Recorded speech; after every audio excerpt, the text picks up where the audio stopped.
রাজশাহী বিশ্ববিদ্যালয় কেন্দ্রীয় ছাত্র সংসদ নির্বাচনের খবর জানাবো এখন। রাকসু নির্বাচন উপলক্ষে রাজশাহী বিশ্ববিদ্যালয়ের পরিস্থিতি জানাতে সিনেট ভবনের সামনে থেকে সরাসরি যুক্ত হচ্ছেন প্রতিনিধি বুলবুল হাবিব। বুলবুল হাবিব, ডাকসু নির্বাচনের খবর যেমন আমরা পেয়েছি, এই মুহূর্তে রাকসু নির্বাচনেরও খবর তৈরি হয়েছে। নিঃসন্দেহে আপনার কাছে অনেক তথ্য রয়েছে। এই নির্বাচন কেন্দ্রে কি আছে আপনার কাছে, জানাবেন এই মুহূর্তে। শাকুর, আপনি জানেন যে আগামী 15 সেপ্টেম্বর আসলে রাকসু নির্বাচনের তফসিল ঘোষণা করেছে রাজশাহী বিশ্ববিদ্যালয় প্রশাসন, যাদেরকে প্রধান নির্বাচন কমিশনার তৈরি করা হয়েছিল। তারা আসলে কালকে এই তফসিল ঘোষণা করেছে। আমি পিছনে যে সিনেট ভবন রয়েছে, সিনেট ভবন থেকে কিন্তু আসলে সেই তফসিল ঘোষণা করা হয়।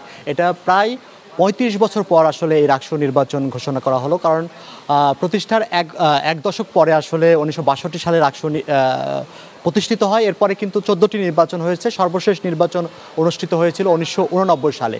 এরপরে কিন্তু আর কোনো অনুষ্ঠান হয়নি, যেহেতু জুলাই অভ্যুত্থান পরবর্তীতে একটা দাবি তৈরি হয়েছিল এবং শিক্ষার্থী প্রতিনিধি সহ শিক্ষকরা, ছাত্রছাত্রীরা তারা কিন্তু এই রাকসু নির্বাচন চাচ্ছিলেন। সেই দাবির প্রেক্ষিতেই আসলে বিশ্ববিদ্যালয় প্রশাসন এই তফসিল ঘোষণা করলেন এবং আগামী 15 সেপ্টেম্বর এই রাকসু নির্বাচন অনুষ্ঠিত হবে। এবং আমরা দেখেছি যে এই রাকসু নির্বাচনকে কেন্দ্র করে রাজশাহী বিশ্ববিদ্যালয়ের যে ইসলামী ছাত্র শিবির বা যারা বৈষম্য বিরোধী আন্দোলন করেছেন সে ছাত্ররা এবং গণতান্ত্রিক ছাত্র জোটের যারা নেতাকর্মী রয়েছেন সবাই আসলে রাকসু নির্বাচন চেয়েছেন। এবং শুধুমাত্র আমরা দেখলাম যে ছাত্র দলের যারা আছে তারা এখন পর্যন্ত রাকসু নির্বাচন চাননি। রাকসু ছাত্র দলের যিনি সভাপতি রয়েছেন সুলতান আহমেদ রাহি রাজশাহী বিশ্ববিদ্যালয়, তিনি কিন্তু বলেছেন যে এনসিপি এবং জামাতের শিবিরের প্রেসক্রিপশনে আসলে এই রাকসু নির্বাচন হচ্ছে, এমনটি কিন্তু বলেছেন।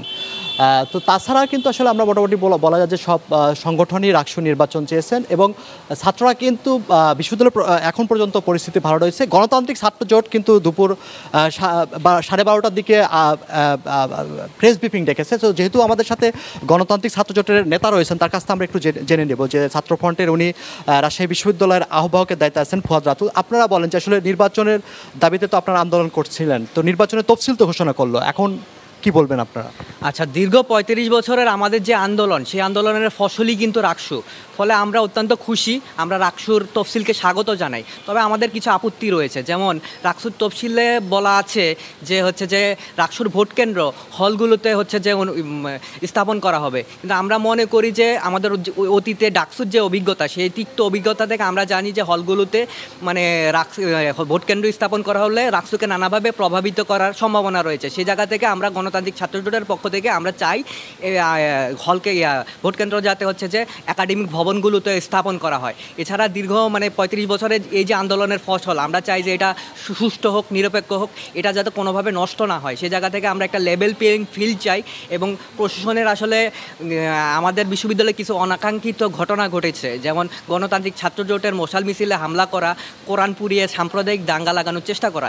এসব ব্যাপারে প্রশাসন কিন্তু নিশ্চুপ রয়েছে, তারা কিন্তু যথাযথ ব্যবস্থা নিতে পারেনি। ফলে ভবিষ্যতেও যে এগুলো হবে না সে ব্যাপারে আমরা আশঙ্কামুক্ত হতে পারছি না। সে জায়গা থেকে প্রশাসনের কাছে আমরা এটাও দাবি জানাই যে এই বিষয়গুলো তদন্ত করে একটা বিচারের মাধ্যমে শিক্ষার্থীদেরকে একটা ভয়মুক্ত পরিবেশ তারা উপহার দিবে।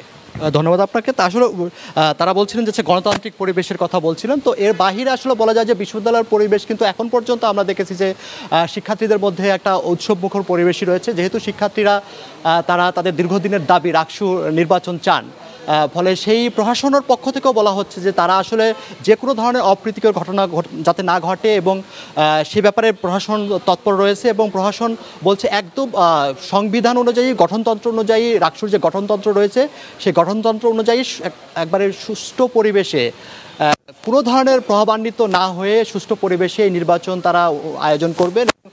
তারা বলছেন যে একটা খুবই ভালো একটা সুষ্ঠু নির্বাচন অনুষ্ঠিত হবে। তো শাকুর, এই ছিল রাকসু নির্বাচনে যেহেতু তফসিল ঘোষণা করা হয়েছে, তারপরে ক্যাম্পাসের যে পরিস্থিতি তার খবর।